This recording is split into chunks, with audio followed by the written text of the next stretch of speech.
I'm playing Classic Hardcore as an Arcane only mage, which means if I die a single time, my character gets deleted. Last time we delved deep into Nomergan and after a few scares, acquired a lot of drip. Seriously, just see how good our character looks. Quickly approaching on our horizon is level 40, which comes with a few things. New rank of water, arcane missiles, we unlock portals, which we're of course never going to use, but most importantly, we gain access to our first mount. It's not all that simple though, considering that the mount and the skill to train it totals a titanic 90 gold, and we are currently at 27. I assumed we would have way more money at this point, considering we're not training 2/3 of our skills. But as it turns out, we're still dead broke. So how do we actually get more money? The main thing I've noticed is that as soon as I get a full inventory, I just give up. Usually I can't be arsed to clear the bags to allow space for random trash to drop from enemies, but that also loses us a lot of money, so it's going to have to change. Coming to Dustswallow, there is a quest that flags you for PvP. The rewards from continuing this questline is a strength ring,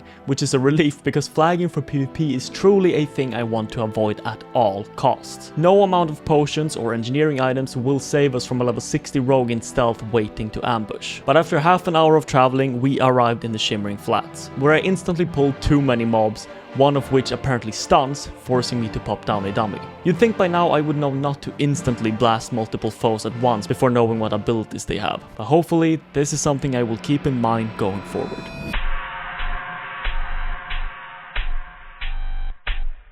Last episode we tackled a few elites but left one for later, and being back in Duskwood later means now. As we know, he is considerably more scary due to spawning with 4 guards around him, but we know our way around this. First I tried to split pull the dude away from his guards, but that turned out to be a major nuisance. Since Morbidfell is a caster, I don't want to take any unnecessary damage because in the end, it's a DPS race to whoever dies first. So I tried to keep my distance while escaping his entourage. This led to him falling very far behind and resetting since I couldn't keep him in combat at that distance. So eventually I just decided to first take care of the guards, then tackle him. The fight was pretty straightforward. I tried interrupting his cast at one point, but as it turns out, his melee attacks just deal more damage than his cast.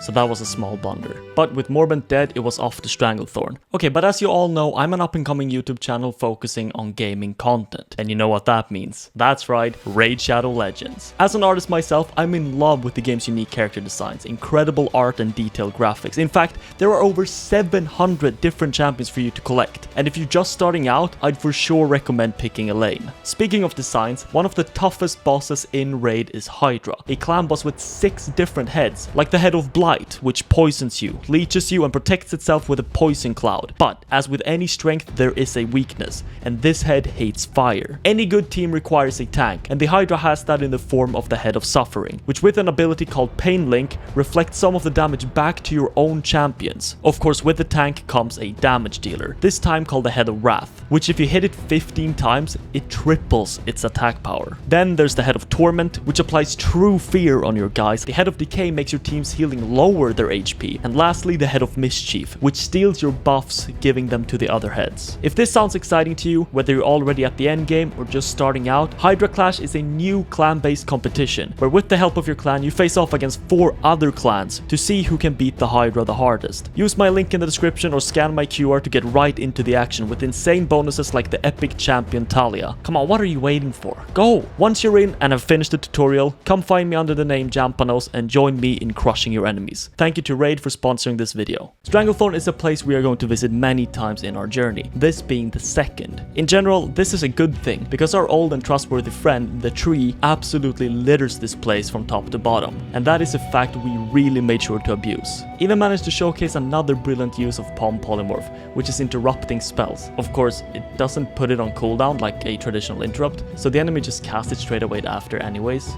kinda wasting the whole point. So do you remember trees? Yeah, using even more of them. But this got me thinking, look at how relatively easy it is for us to pull 4 to even 5 mobs at a time using only Arcane Explosion. Imagine how strong we would be if we had access to the other spell schools. Like even just ice armor would be crazy. But after a few more AoE pulls, we actually got another rare drop, this time cloth. But it has extremely weird stats considering it's a cloth item. Like who would even use this? I mean, we are going to use it, but not because those stats are good, just because ours are way worse. The goodies didn't end quite there though. Shortly after the bracers, we managed to pick up a 12-slot bag, which is useful in our quest to pick up more trash from the ground. And with the basilisks done, our reward was above all else a very satisfying quest log. At this point we have to be somewhat careful. Fighting enemies close to our own level could prove to be challenging because we are once again close but not yet at our new rank of spells. Arcane Explosion is just a few bars away, but we ran out of quests to do in Stranglethorn, leaving us with only one option: continue to the next step. Making our way across the ocean to Desolace, we found out that this zone indeed also has some very nice AoE spots. It might not be trees, but these tents will do in the meantime. In fact, the spots are strong enough where our lower rank of Arcane Explosion does not hinder us, considering the enemies have such a hard time even reaching me. But a few quests later and we hit level 38. And with a teleport back to Stormwind, we can be taught the new Explosion rank, as well as a new Mana Gem rank. Eager to try out our new kit, I ventured straight over to some poor centaur to decimate their ranks. Well, joke's on me. Apparently the centaurs call for help when hitting a certain amount of health, aggroing half the continent in the process. Myself, completely oblivious to this fact, burned all my mana, and when the horde of four-legged creatures descended upon me, I was forced into a small yet substantial panic attack. But with a target dumbing to one tick of evocation, I managed to scrounge up enough mana for a blink across the water to safety. The world yet again punishes us for greed. I really don't have to do these AoE pulls, but not doing so would be throwing away literally half our available kit. And it also of course speeds up leveling drastically doing it. But of course, no amount of time saved is worth dying over, and we have now gotten another lesson in why it's important to play it a bit more safe, which we will hopefully keep in mind going forward.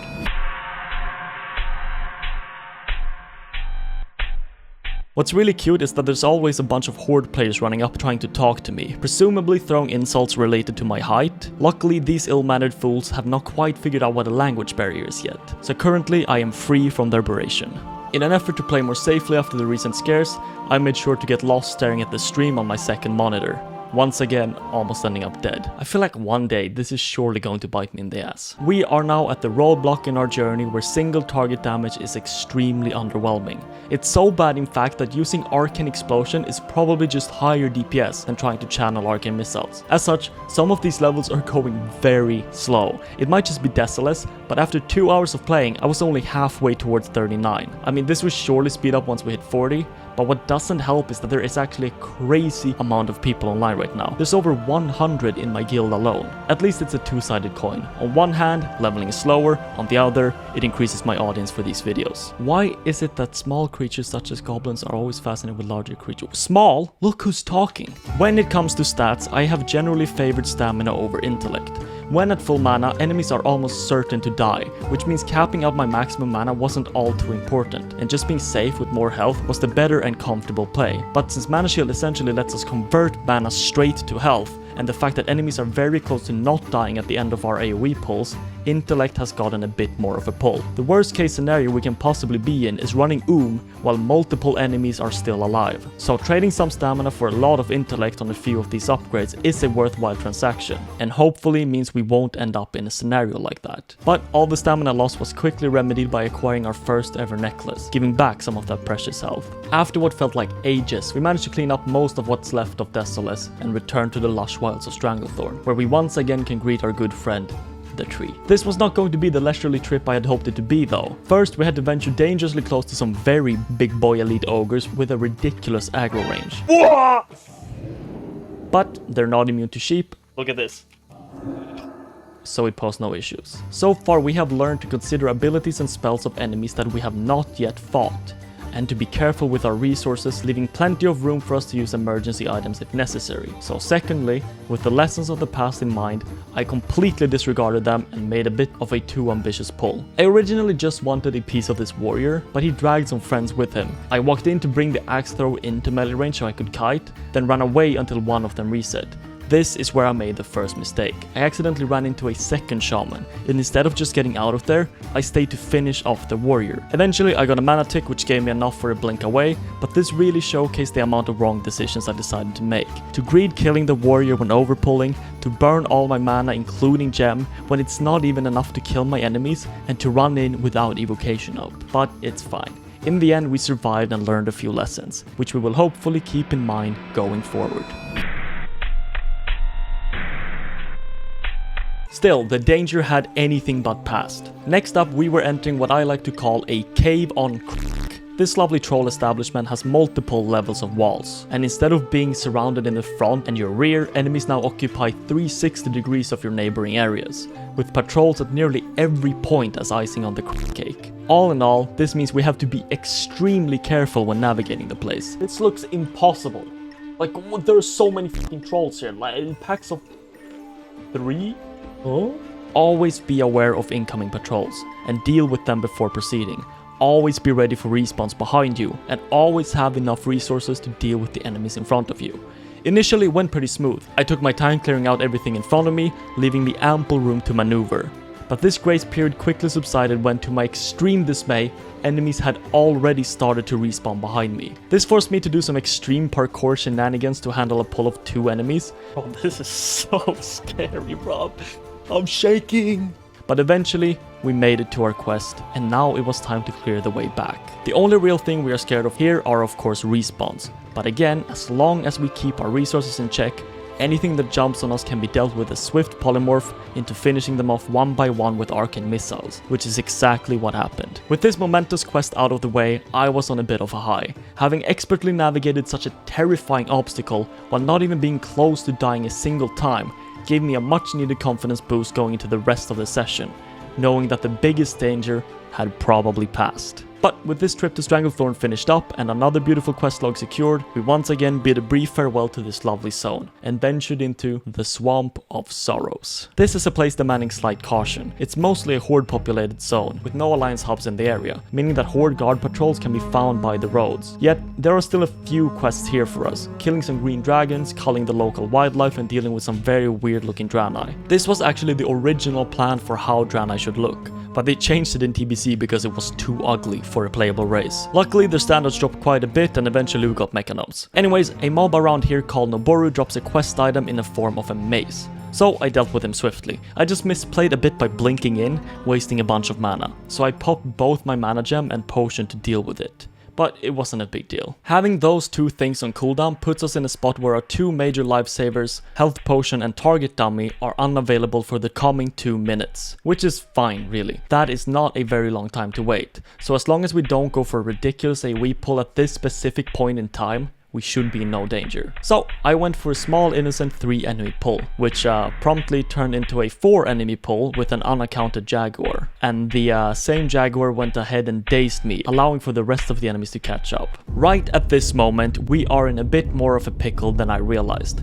While there's only 1 enemy left with 1/3 of my HP remaining, I am about to run out of mana with no instant way to restore it, which in itself would be fine, but I am also poisoned and rooted. I started to wand it down, thinking that it's a DPS race I might win, but it packed a bit more of a punch than expected, so instead I opted to bail with a quick Presence of Mind polymorph. This is where another major miscalculation took place. I started bandaging up right as a poison tick hit me, instantly cancelling the cast and leaving me with no way to regenerate health. So all I could do was run away and pray that the poison didn't kill me, and it didn't. At this moment I was still a bit shaken as to what to do, so I threw out a fast evocation allowing me to mana shield and blink if something else crossed my path. Then I just bolted it out of there while the Jaguar remained a sheep. This was scary, because I had no way to deal with the poison. If I took even 1 more attack from the Jaguar before the polymorph, I would be dead. There were of course a few things I could have done different in the situation.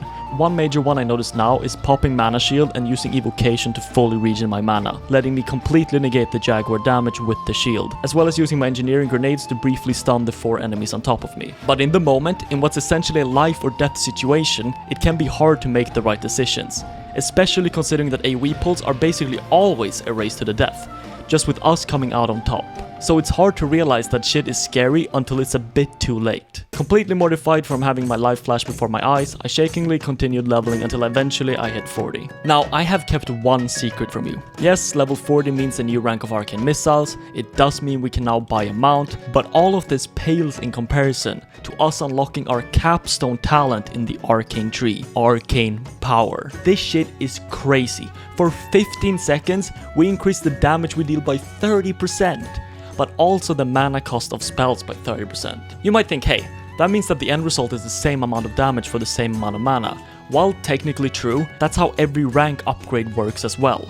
What we actually get from this is 30% higher DPS, damage per second, which is extremely important during AoE pulls and fights against elites or hard-hitting enemies. The best way to look at this is that when it is active, I basically gain 1 higher rank of my spells, which is very good. It does have a 3-minute cooldown, but considering it takes me a minute of drinking to even get full mana, it means that it's practically up for every other pull. Wow. I got to quickly try it out on an elite, and look at that damage. Never mind that it was still actually kinda scary and I had to kite him near the end to not die. Then a quick example of how it would work in AoE, the mobs all die before the spell even runs out. Incredible. This is by far the best thing to come out of the Arcane talent tree, and boy am I glad we're here. I returned to Stormwind to train my new ranks. Yet again skipping portal since I'm not even allowed to invite people, and if I happen to be in a dungeon group where they request the portal, tough luck I guess. Now this does mean I'm still quite a while off from my mount, but getting to 40 will quickly ramp up the amount of gold gained from quests and enemies, especially since the gap between levels are increasing. So I will have that mount in no time, but that's next time. Don't forget to use my Raid Shadow Legends link in the description or scan my QR code to get right into the action and get insane bonuses for new players with an epic champion.